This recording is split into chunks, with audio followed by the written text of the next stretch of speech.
Hello everyone. It is Kenyon here. It is Basketball Rewind, and it is nice outside, so I'm filming outside. Like, comment, and subscribe on your way in if you like basketball-related content. Today, I'm going to be taking a slightly different approach. I'm going to be sprinkling in some news items. It is after the NBA Finals has wrapped up. Of course, OKC Thunder. Congratulations to them. They are the new NBA champion. I kind of went through the game yesterday as of the filming of this, so I don't want to kind of go through the game. I do think that the series, it was a really good series from I don't care what the ratings say, just from a basketball standpoint, really well evenly matched teams. Anytime there's a 7-gamer, it's fun. Unfortunate the way that it ended. Obviously, Haliburton going down really changes the fortunes of the Indiana Pacers, of course. So, moving on to the news today, I'm basically going to go through some news, and then if time permits, because I want to keep this one short, I want to go through the mock draft. And, someone sent me this, shout out to Will, one of the listeners, sent me this tool that I will be using in this video. It's called the hoopshype draft predictor, which looks at the draft prediction of who your team is going to pick within the lottery. I'm trying to film this before the sun roasts me, so let's just get right into this. So of course, first thing is going to be on the Tyrese Haliburton front. He has now, it's official, he has sustained a torn right Achilles tear. Saw it right on my TV. Unfortunately, he early on, 7 minutes in, got hurt, and the way that he planted his right foot led to that injury. Of course, he was playing on a strained calf already, so there's always risk involved, but he accepted the risk, went out, and unfortunately he got injured. So wishing all the best for him. Some people will ask, well, what do the Indiana Pacers do? I don't think it's over for them. They might be able to apply for what is called a disabled player exemption, and essentially what that would do is it would provide them with the ability to get back or not have 50% of his salary counted towards the cap, which would essentially save them 50% of his, I believe he's on a Supermax now deal, which is quite a substantial amount. I'm not looking at his salary right now, although that I could definitely look it up very easily. I'm just going to look it up as I fill the dead space, of course. But I think the key thing with him is, as I'm just looking it up right now, I think the key thing with him is saving that money. So it started at $42 million. So they would essentially save $20 million, allowing them to go into free agency or make deals that would absorb a new salary. And so if they wanted to go on the cheap side, they could sign a guy like, say, Tyus Jones, for example, on the cheap. It's not the best free agent class. Perhaps there are guys like one of the Clippers guys that would ask out or not lock into their player option, but all in all, I think that already provides them with an opportunity. They have full control over their future picks and whatnot, so they can go out and make a move. I don't think that they have to make a big, huge, splashy move. I think it just needs to be a move that makes sense and kind of a stopgap. But what it does provide them to do moving forward is it provides them with an opportunity to really shore up their center position and get the right center for them, or at least the right center depth. So say they like Miles Turner, great. Who else are you going to get?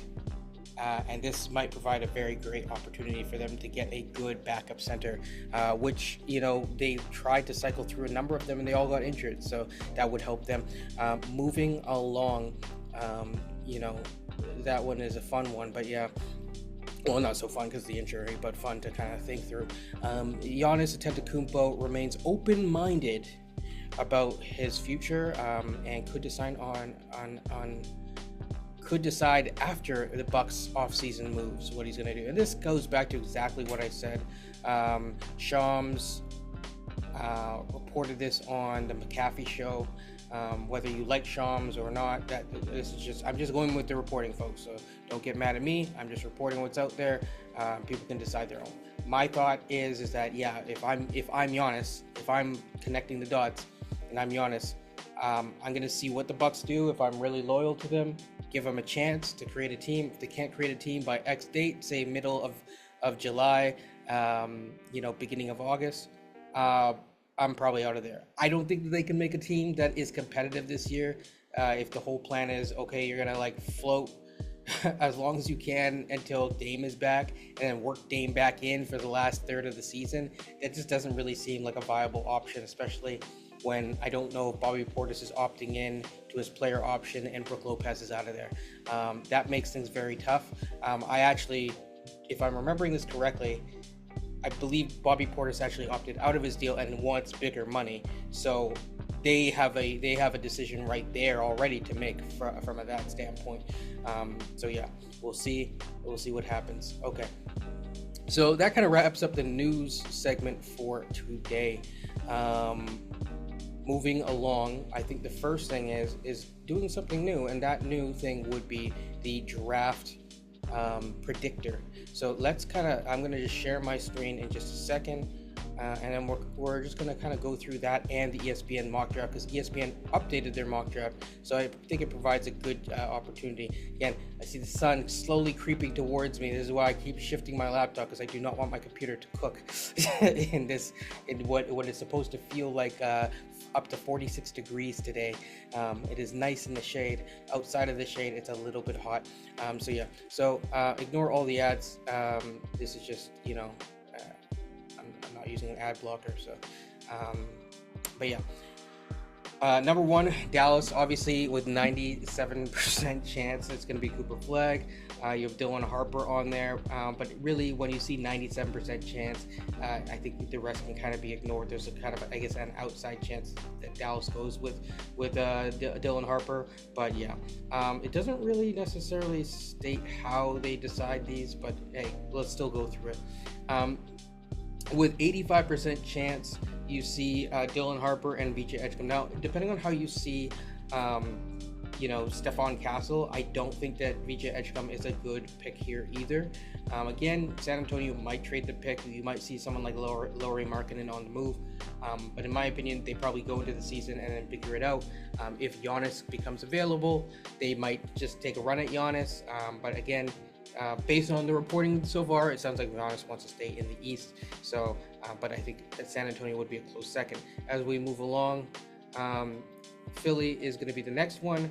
Now we see the odds really shift downwards. So with a 47% chance, we see VJ Edgecombe, and then 21% chance that it is going to be, Arias Bailey. Now, what's interesting here is this. The reason why you have someone like Dylan Harper much lower is, like, if he drops, they'll take him. There are reports that they're interested in him. I think he could provide a lot, even if you don't see him as a true point guard, more of a combo guard who can kind of LARP as a wing occasionally, just because of his physical stature and size. I think he'd be interesting there. Moving along to the fourth pick, Charlotte. This is where things get really interesting. There's an 18% chance that it's VJ, but there's a 33% or 34%, if you round up, chance that it is Colin Knippel. Now, they're in an interesting place. I know that some people say they, like my co-host Beyond says, when are they going to play defense? I agree, but they also need some competency at the wing and someone who can kind of do a little bit of everything. I don't hate Con here, especially for when LaMelo, if they proceed on with LaMelo. When LaMelo gets injured, you need someone who can man things. And even when he sits, you need someone who can man things and kind of run a competent or somewhat competent offense. So, that kind of makes sense there. Let's gonna keep browsing. Do this real quick. Utah is 29% chance, so basically almost a third chance of getting Trey, if not maybe Fears. Now I have heard some reports that they're interested in Fears, and I understand those reports. The challenge with Fears here is this. while they could use a point guard, I don't know if Fears is the right type of point guard for them to be patient with, just for now. And so that is going to be certainly an interesting one. I'm probably going to finish this predictor, and then I'm going to finish the second part inside, as it's getting warmer and warmer outside. So bear with me. We're going to finish the predictor stuff, go through the lottery, and then we're going to kind of keep it moving from there. Fears in Washington has the highest chance, Ace Bailey. So basically it's whoever drops has the highest chance. You're seeing an outside chance of Malawatch here. Con Knipple outside chance. I don't like Con Knipple here. Trey Johnson, I could be sold on it. But I think Fears, in my opinion, it should be Fears or Malawatch would be interesting. But it really, or if Ace Bailey drops. To me, it really depends on if Ace Bailey drops. Malawatch, if they're thinking long term and they really want to, like, let's do a double big lineup and just get a big team, and be a little bit more patient with one of, Alex Sarr or him kind of developing their offensive game to be able to stretch the floor, you might have something special there. New Orleans, this is where Malawatch has a higher point, just because Joe Dumars has talked about double big lineups. But Trey Johnson, I don't know if I see Con Knipple here, but it's possible. Zion is the X factor with New Orleans, but I think that they're picking the best player available, and I actually think that Fear should be higher here. So that I find very interesting. Now, Fear should be higher here too, based on what I've heard. But I could understand there's something to be said. Sorry, I don't know why he's jumping all over the place, but there is something to be said that if that they might want Yakachonis. If they're committing to Cam Thomas and they don't like him as a player in terms of as a playmaker, pairing him with another guy that needs time to really become that true closer to, I think people need to drop the true point guard because it doesn't exist, but to a better offensive initiator. While I think Fears didn't have the best team to showcase that, I do think that it is something that they should be aware of. Obviously Ace Bailey falls, they're taking them. And I don't think he makes it past Brooklyn, to be honest. Next we're gonna go with Toronto. Again, I don't know why it's jumping around people. It's just the ads seem to, like, I don't even have my no hands and everything, but hey. Malawatch is the next one. That's a very interesting one, and it makes sense. If Malawatch is there, they will take him. I keep seeing the Derek Queen hype. I don't see it. Noah Asenga, I think that is a name to look out for. So I will keep telling people, just look out for that name. If the Raptors want to buy some time for them to move some other guys, but still, like, if someone gets injured, he can, like, give you that 10-15 minutes a night without you really worrying. I think he's someone that could be a little bit dangerous there. But also, I mean, long term, he might have one of the higher upsides in this draft, and that's why I really like him at this pick for the Raptors. If you're going to swing big, swing for the fences. Again, I didn't touch that, but it went down to the next pick, which is Phoenix. Maybe the computer's listening to me. Kasparis on Phoenix. Now this makes sense for Kasparis to go here, because now Phoenix needs a point guard long term, and someone like a Tyus Jones probably is not going to cut it, and so that's probably the one that makes the most sense.